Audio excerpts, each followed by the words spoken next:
เทศไทยให้ความรู้คู่ความสุขที่นี่สถานีวิทยุกระจายเสียงแห่งประเทศไทยจังหวัดลำปางทำการส่งกระจายเสียงในระบบ FM ความถี่ 97 เมกะเฮิรตซ์ จากนี้ไปเชิญติดตามรับฟังรายการบ่ายเมาส์เล่าข่าวจัดหางานค่ะรายการบ่ายเมาส์เล่าข่าวจัดหางานโดยสำนักงานจัดหางานจังหวัดลำปางทุกวันจันทร์ 13 นาฬิกาทางสถานีวิทยุกระจายเสียงแห่งประเทศไทยจังหวัดลำปาง FM 97 เมกะเฮิรตซ์ บริการด้วยใจเพื่อคนไทยมีงานทำ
สวัสดีค่ะท่านผู้ฟังทุกท่านทางสวทลำปาง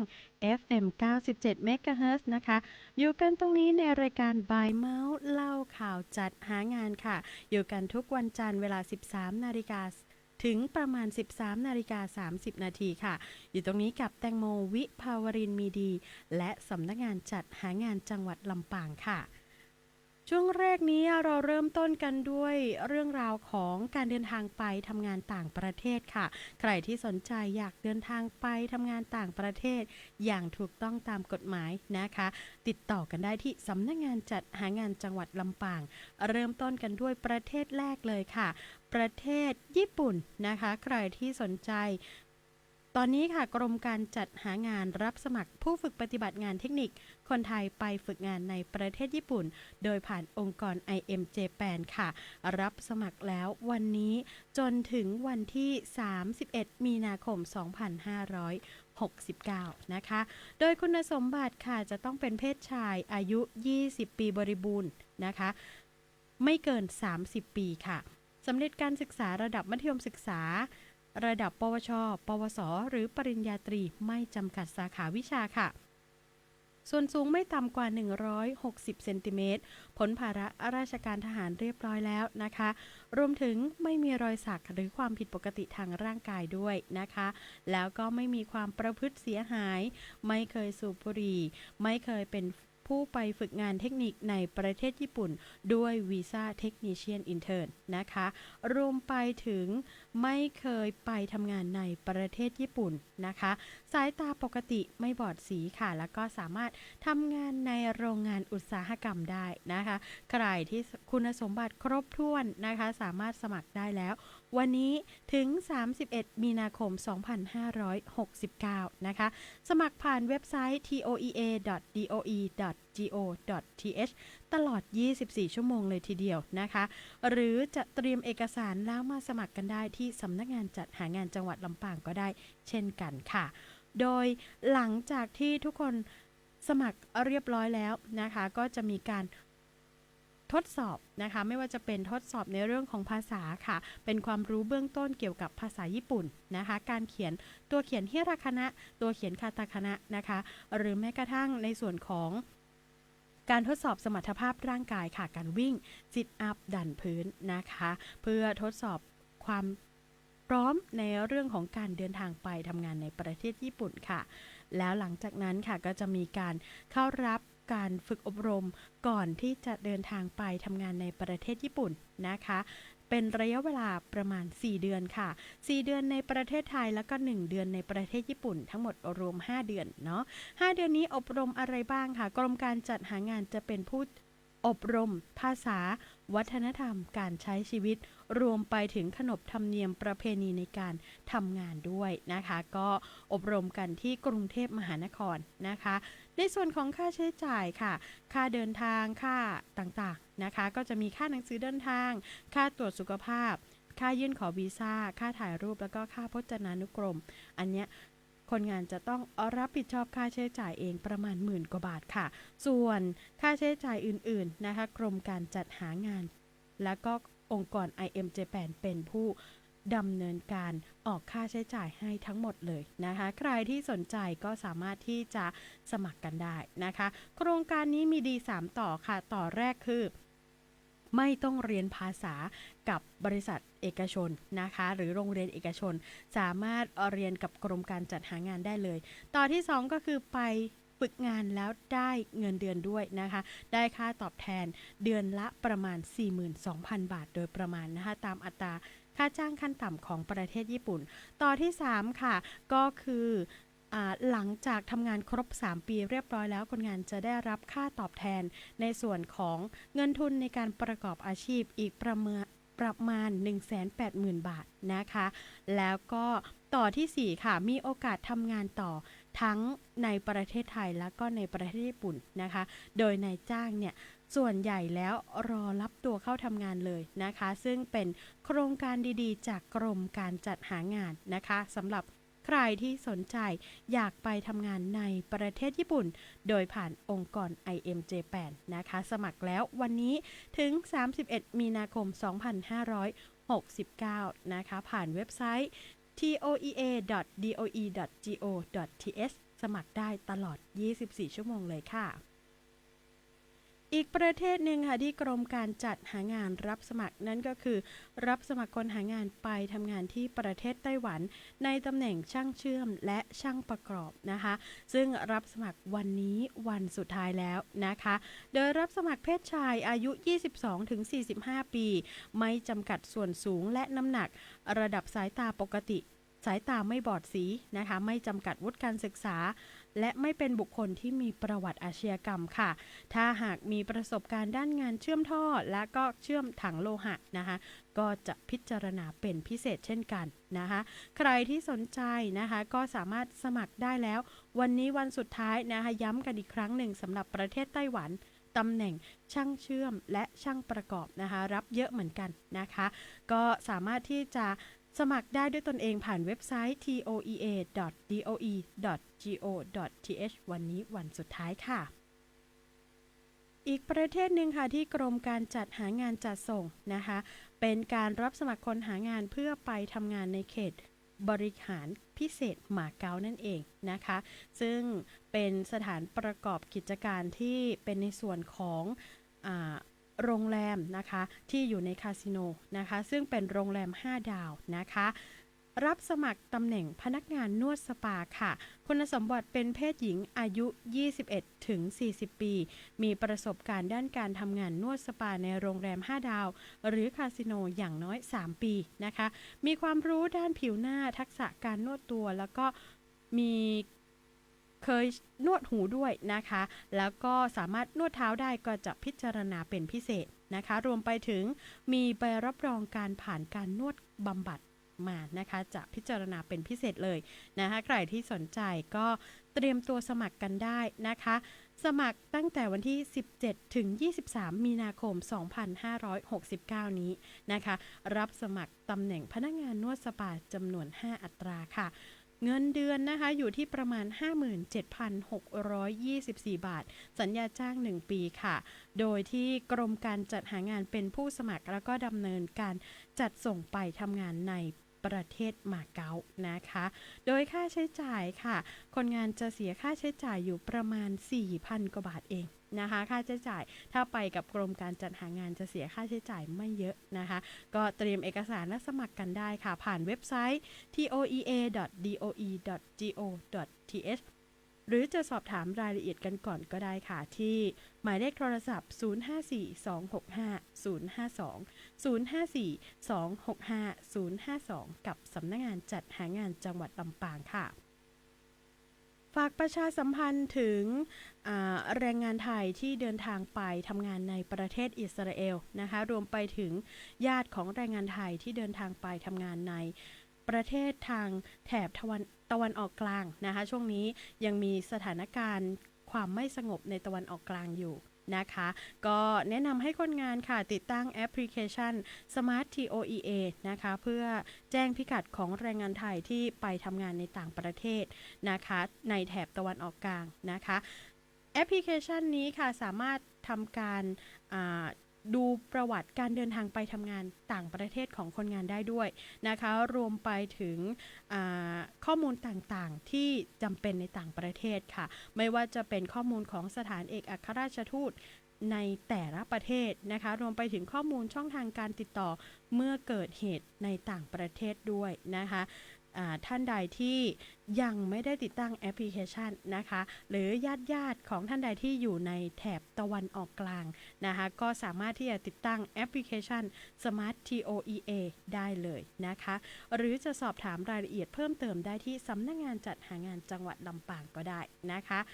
เรื่องงานต่างประเทศมีอีกหลากหลายประเทศเลยนะคะซึ่งคนงานก็สามารถที่จะติดตามข่าวสารการรับสมัครไปทำงานต่างประเทศผ่านเพจ Facebook ของสำนักงานจัดหางานจังหวัดลำปางก็ได้ค่ะที่เพจ DOE ลำปางนะคะใครหาไม่เจอนะคะ DOE ลำปางเนาะใครที่เคยติดตามไว้แล้วเพจหายไปไหนนะคะเพจเพิ่งกลับมาใช้งานได้นะคะแล้วก็เปลี่ยนชื่อใหม่เป็น DOE ลำปางนะคะซึ่งเป็นตัวย่อของกรมการจัดหางานนั่นเองนะคะใครที่ ต้องการติดตามข่าวสารไม่ว่าจะเป็นเรื่องงานในประเทศงานต่างประเทศก็ติดต่อได้ที่เพจ Facebook ของสำนักงานจัดหางานจังหวัดลำปางนะคะหรือจะโทรสอบถามกันได้ที่หมายเลขโทรศัพท์ 054-265-052 054-265-052 เพื่อที่จะไม่มีการหลอกลวงไปทำงานต่างประเทศในพื้นที่จังหวัดลำปางนะคะแตงโมก็อยากให้ทุกท่านคิดถึงเรื่องงานต่างประเทศให้คิดถึงที่สำนักงานจัดหางานจังหวัดลำปางกันค่ะพักกันสักครู่นะคะเดี๋ยวช่วงหน้าเรามีในส่วนของงานอื่นๆมาฝากทุกท่านกันค่ะ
กลับเข้าสู่ช่วงที่2ของรายการบ่ายเมาส์เล่าข่าวจัดหางานยังอยู่ตรงนี้กับแตงโมวิภาวรินทร์มีดีและสำนักงานจัดหางานจังหวัดลำปางค่ะ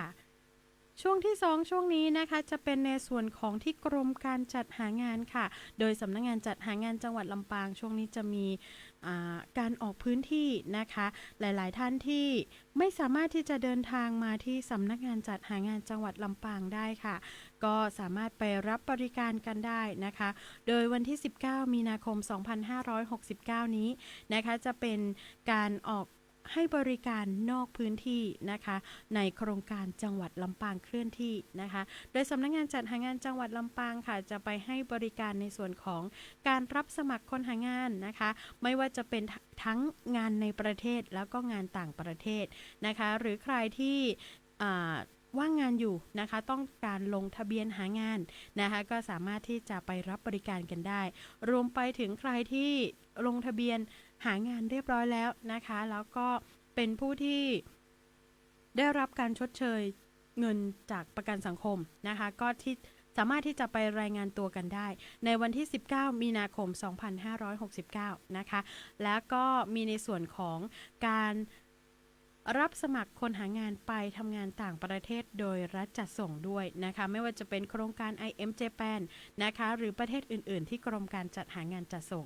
หรือจะไปรับคำปรึกษากันได้นะคะในกิจกรรมจังหวัดลำปางเคลื่อนที่วันที่19มีนาคม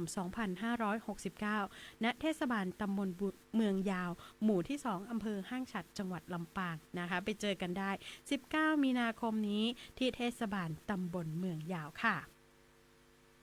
แล้ววันที่1ถึง7เมษายน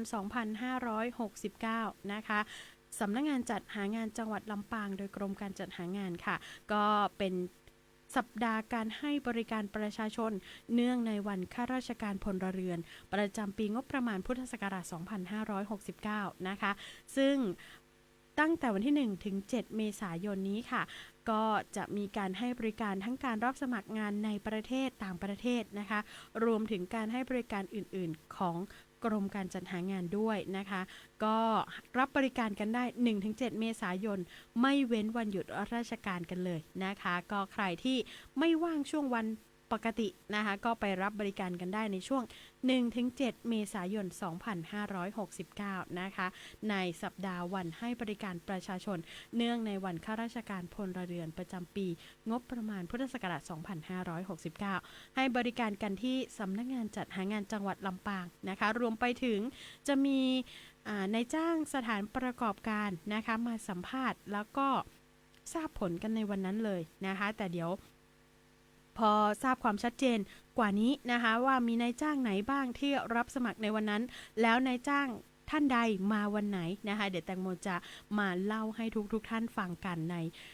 ช่วงสัปดาห์ถัดไปละกันนะคะอีกเรื่องนึงค่ะเป็นในส่วนของนายจ้างสถานประกอบการที่มีการจ้างแรงงานต่างด้าวในพื้นที่จังหวัดลำปางนะคะซึ่งตอนนี้ค่ะกรมการจัดหางานได้ไปใช้ในส่วนของระบบ e-workpermit.doe.go.th แล้วนะคะนายจ้างสถานประกอบการท่านใดที่มีการจ้างแรงงานต่างด้าวแต่ว่ายังไม่เคยใช้งานในระบบนี้นะคะก็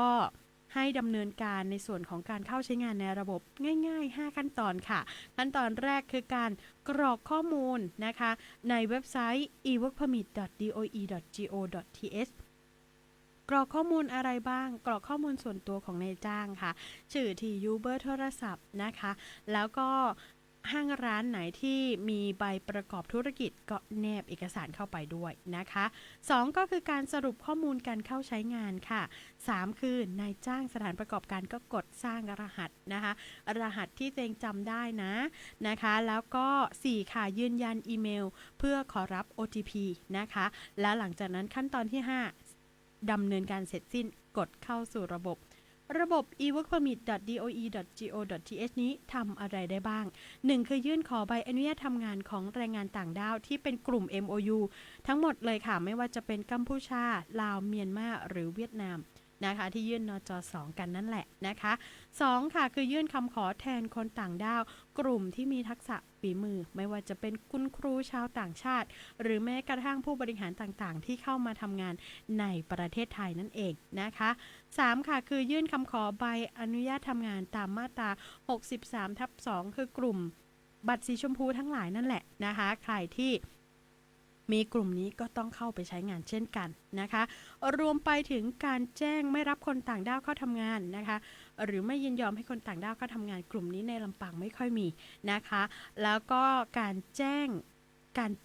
แรงงานต่างด้าวนะคะแจ้งเข้านั่นเองแล้วก็การแจ้งออกจากงานของแรงงานต่างด้าวทั้งหมดทั้งมวล6ข้อนี้ค่ะจะเป็นส่วนของการทำในระบบ e-workpermit.doe.go.th ทั้งหมดเลยนะคะในจ้างท่านใดที่ยังไม่ได้เข้าใช้งานนะคะให้รีบเข้าไปใช้งานก่อนนะคะเพราะว่าบางกลุ่มจะหมดอายุ31มีนาคม2569นี้แล้วนะคะแล้วก็จะต้องต่อใบอนุญาตผ่านเว็บไซต์นี้นะคะหากนายจ้างสถานประกอบการท่านใดที่เข้าใช้งานในระบบไม่สามารถเข้าใช้งานได้เกิดปัญหาอาจจะเออร์เรอร์บ้างหรือหน้าจอไม่ทำงานบ้างนะคะก็สามารถแคปหน้าจอในส่วนของที่ใช้งานไม่ได้นะคะแจ้งเจ้าหน้าที่ที่สำนักงานจัดหางานจังหวัดลำปางได้เลยนะคะก็เป็นอีกหนึ่งช่องทางให้นายจ้างสถานประกอบการได้ดำเนินการผ่านเว็บไซต์โดยที่ไม่ต้องมาที่สำนักงานจัดหางานจังหวัดลำปางนะคะก็ฝากประชาสัมพันธ์ถึงนายจ้างสถานประกอบการที่มีการจ้างแรงงานต่างด้าวในพื้นที่จังหวัดลำปางด้วยละกันนะคะถัดไปอีกเรื่องนึงค่ะเป็นเรื่องราวของการบริหารจัดการการทำงานของคนต่างด้าวกลุ่มที่มีสถานะไม่ถูกต้องตามมติคณะรัฐมนตรีเมื่อวันที่11พฤศจิกายน2568และกลุ่มนี้เป็นกลุ่มไหนกลุ่มที่ยื่นขอใบอนุญาตทำงานเมื่อวันที่26ธันวาคม2568นั่นแหละค่ะซึ่งกลุ่มนี้นะคะจะต้องตรวจสุขภาพแล้วก็จัดเก็บอัตลักษณ์บุคคลภายใน24กุมภาพันธ์2569ซึ่งหลายท่านก็ไปจัดเก็บอัตลักษณ์บุคคลเรียบร้อยแล้วนะคะรวมไปถึงตรวจสุขภาพเรียบร้อยแล้วนะคะหลังจากตรวจสุขภาพเรียบร้อยแล้วค่ะก็จะต้องชำระค่าธรรมเนียมใบอนุญาตทำงาน900 บาทนายจ้างสถานประกอบการท่านใดที่ยังไม่ได้ดำเนินการนะคะก็ให้เร่งดำเนินการให้แล้วเสร็จนะคะส่วนใครที่ตรวจสุขภาพตรวจสอบอัตลักษณ์บุคคลและชำระค่าธรรมเนียมเรียบร้อยแล้วเนี่ยก็ไปตรวจลงตาวีซ่าภายใน24มิถุนายน2569นะคะช่วงนี้ก็ตรวจสอบกันนิดนึงว่าตอนนี้ของตัวเองถึงขั้นตอนไหนแล้วบ้างนะคะส่วนนายจ้างสถานประกอบการค่ะช่วงนี้ใบอนุญาตทำงานของแรงงานต่างด้าวจะหมดอายุหลายท่านเลยนะคะช่วงนี้ก็ตรวจสอบทั้งบัตรสีชมพูทั้งเล่มสีน้ำเงินนะคะว่าใบอนุญาตทำงานหมดอายุกันหรือยังนะคะถ้าหมดอายุแล้วให้รีบดำเนินการต่อใบอนุญาตทำงานของท่านภายในระยะเวลาที่กำหนดนะคะไม่ฉะนั้นการสิทธิการอยู่ในราชอาณาจักรอาจจะสิ้นสุดลงตามกฎหมายนะคะก็ใครที่มีแรงงานต่างด้าวก็ตรวจสอบใบอนุญาตทำงานของท่านกันด้วยนะคะมองดูนาฬิกาแล้วทำไม30นาทีนี่ไวจังเลย นะคะพบกันใหม่ในสัปดาห์หน้าค่ะมีปัญหาเรื่องงานติดต่อสำนักงานจัดหางานจังหวัดลำปางนะคะแล้วก็ฝากทุกท่านกันด้วยฝากฟังกันด้วยทุกวันจันทร์เวลา 13 นาฬิกาถึง 13 นาฬิกา 30 นาทีโดยประมาณในรายการบ่ายเมาส์เล่าข่าวจัดหางานเจอกับแตงโมในทุกสัปดาห์นะคะทางสวทลำปาง FM 97 MHz อยู่ตรงนี้กันทุกวันจันทร์นะคะกับสำนักงานจัดหางานจังหวัดลำปางแล้วพบกันใหม่ในสัปดาห์หน้าสำหรับวันนี้ลาทุกท่านไปก่อนสวัสดีค่ะ